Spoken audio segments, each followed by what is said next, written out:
শান্তিপুরের ভাঙ্গা রাস উৎসব নদিয়া জেলার অন্যতম ঐতিহ্যবাহী ও আলোচিত উৎসব, যা মূল রাসযাত্রার কয়েকদিন পর অনুষ্ঠিত হয় এবং স্থানীয়ভাবে বিশেষ গুরুত্ব বহন করে। উৎসবের সময় ও বৈশিষ্ট্য শান্তিপুরের রাস উৎসব সাধারণত কার্তিক পূর্ণিমার সময় হয়, আর এই পুজোর কয়েকদিন পরে অনুষ্ঠিত হয় ভাঙ্গা রাস।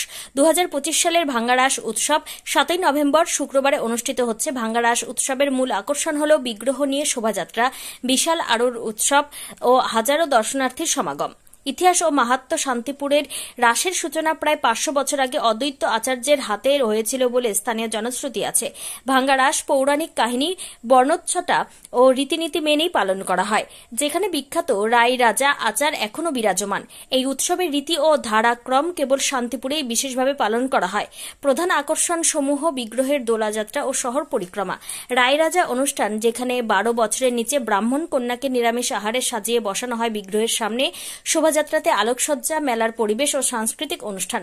সামাজিক প্রভাব। শান্তিপুরের সমস্ত সম্প্রদায় ও এলাকার মানুষ এই উৎসবে অংশ নেয়। এটি কেবল ধর্মীয় নয়, বরং শান্তিপুরের সামাজিক সাংস্কৃতিক ঐতিহ্যেরও অনন্য নিদর্শন। আপনার উৎসাহ অনুযায়ী ভাঙ্গা রাস উৎসবে উপস্থিত থাকতে চাইলে 7 নভেম্বর শান্তিপুর ভ্রমণ করা যেতে পারে। এদিন ভিড় ও আলোর ঝলকে শান্তিপুর রঙিন হয়ে ওঠে, আর উৎসবের আনন্দ সর্বত্র ছড়িয়ে পড়ে। নদিয়া শান্তিপুর থেকে আদিত্য সাহার report, crime press Bengal news.